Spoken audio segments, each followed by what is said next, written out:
Tetapi orang yang mencintai Nyonya bukan dia satu-satunya. Ada lagi yang lain, yaitu Mayor Bahri, suami Nyonya yang sekarang juga mencintai Nyonya.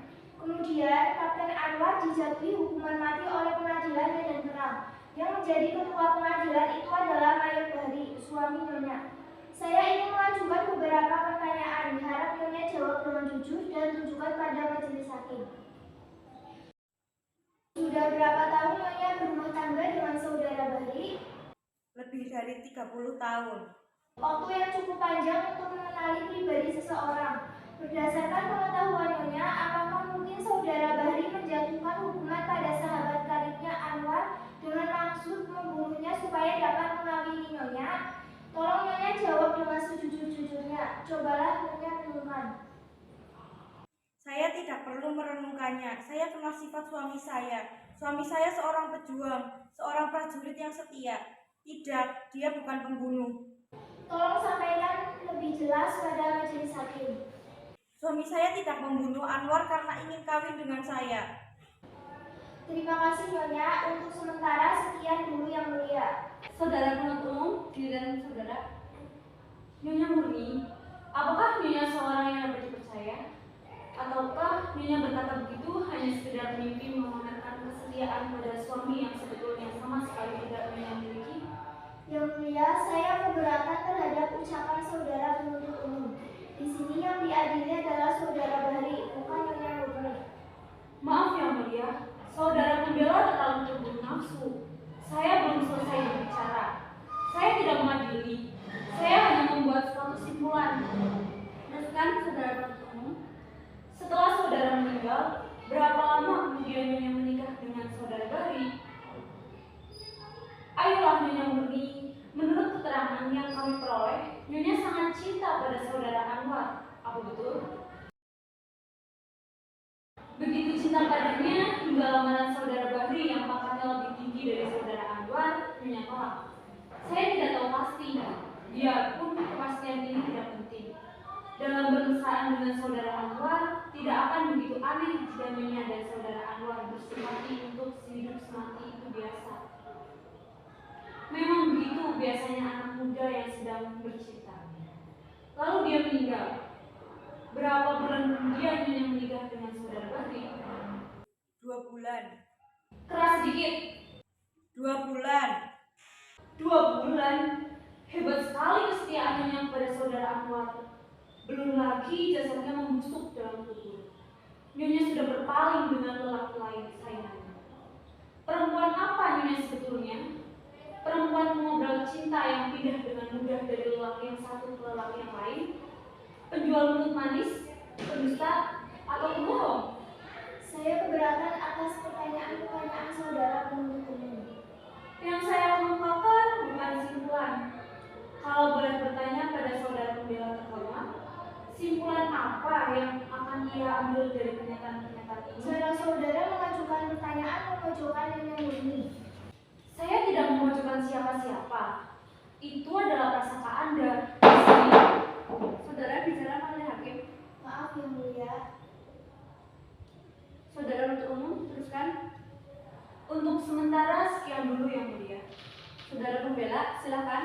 Nyonya Murni, kata Nyonya kawin 2 bulan setelah kekasih Nyonya meninggal. Memang Nyonya masyarakat umum akan bertanya-tanya bagaimana mungkin seorang gadis yang begitu mencintai seorang laki-laki tiba-tiba kawin dalam waktu begitu singkat dengan laki lain. Masyarakat cenderung untuk menghukum, tapi Nyonya berhak untuk membela diri. Nyonya tentu punya alasan, apakah bisa Nyonya jelaskan? Setelah Anwar meninggal, saya hancur luluh. Dunia ini serasa kiamat. Saya hampir-hampir sesat. Saya memutuskan untuk bunuh diri, tapi Tuhan melindungi saya. Bermalam-malam saya berjuang melawan keinginan saya itu. Saya berhasil mengambil keputusan. Saya akan terus hidup, saya harus bisa melupakan. Tapi saya perempuan, sendiri memerlukan perlindungan. Tidak ada gunanya memerlukan perlindungan seseorang yang sudah tidak ada. Satu-satunya orang yang mencintai saya kecuali Anwar adalah Bahri. Lalu saya membulatkan hati, siapa tahu saya dapat belajar mencintai dia, karena ia lelaki yang baik, setia. Ia juga mencintai Anwar. Tidak pernah satu kata pun keluar dari mulutnya hal-hal yang memburukan Anwar. Setelah kami menikah, setiap tahun ia membawa saya ziarah ke makam Anwar. Mula-mula saya mengira mencintai dua orang lelaki, tapi kenyataannya saya mencintai seorang Bahri. Lalu di mana tempat Anwar? Kami berdua mencintai Anwar sebagai kenangan. Terima kasih. Masih ada saudara penuntut umum? Iya yang mulia. Nyonya Murni, apa saudara Bahri membahagiakannya? Ia berusaha sekuatnya membahagiakan saya, dan saya memang bahagia. Nyonya dusta. Bagaimana tidak? Baru tadi pagi Nyonya mengeluh pada suami Nyonya. Nyonya menuntut saat-saat yang dapat dijadikan kenangan. Karena suami Nyonya tidak memberikan waktu yang menjadi hak Nyonya. Karena suami Nyonya adalah seorang yang tidak kenal cinta sejati yang mengawini Nyonya hanya karena hawa nafsu. Oh, Tuan, dengarkan sesuatu yang tidak diperuntukkan bagi telinga. Itu tidak menjadi soal. Di sini tidak ada rahasia. Bukan karena percakapan itu percakapan rahasia, tapi karena Tuan tidak akan pernah mengerti bahasa yang kami pergunakan. Karena bahasa yang berlaku antara suami istri adalah bahasa khusus yang hanya dapat dimengerti oleh mereka berdua. Mungkin kata-katanya sama dengan yang Tuan dengar di pasar atau baca di koran, tapi setiap kata dibebani rasa yang tumbuh dari suka duka kehidupan kemesraan mereka berdua. Kalau begitu, tidak masuk akal sekali usaha manusia mendirikan pengadilan untuk menetapkan suatu perceraian. Perceraian terjadi jika bahasa itu sudah mati dan digantikan oleh bahasa pasar dan bahasa koran yang jadi milik orang banyak. Baik, saya tidak akan memasuki persoalan itu lebih jauh. Yang mulia, yang ingin saya buktikan ialah bahwa saudara Bahri adalah seorang yang dikendalikan oleh hawa nafsunya.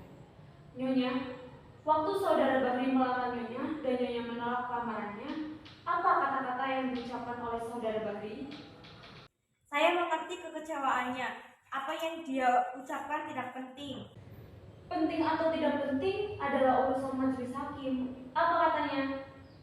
Saya sudah lupa. Ayolah Nyonya, Nyonya tidak lupa. Yang mulia, apa boleh saya mengantarkan sesuatu pada istri saya? Silakan. Katakan yang sebenarnya, Murni. Hanya kebenaran yang bisa menyelamatkan saya.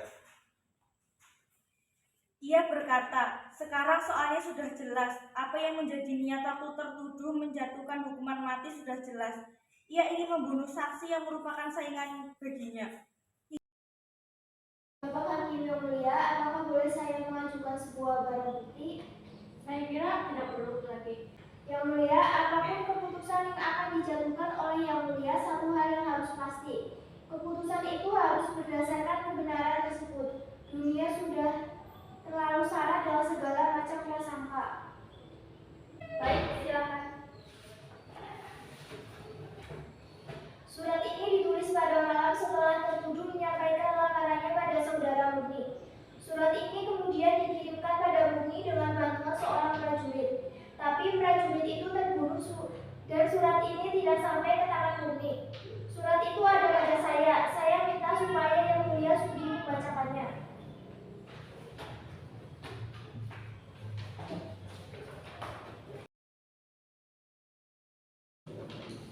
Adinda Murni yang tercinta, biarpun cinta Kakanda telah Adinda tolak, semoga Adinda masih bersedia membaca surat ini dan mempertimbangkan permohonan Kakanda.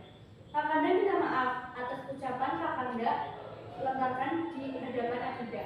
Kakanda begitu kecewa dan sedih hingga Kakanda kehilangan kendali atas diri Kakanda.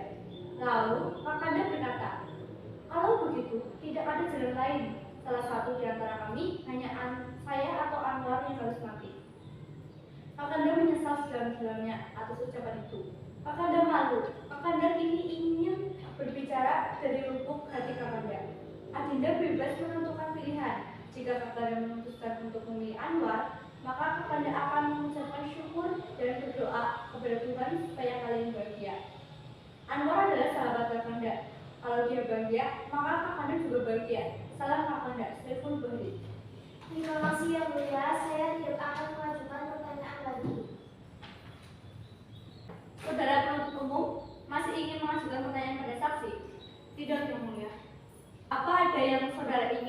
disampaikan kepada majelis hukum?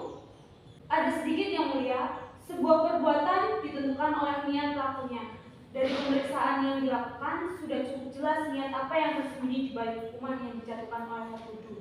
Biarpun saudara Bahri mengatakan bahwa semuanya yang ia lakukan demi Tuhan, demi bangsa dan demi negara, niat yang sebenarnya adalah untuk menyingkirkan saingannya.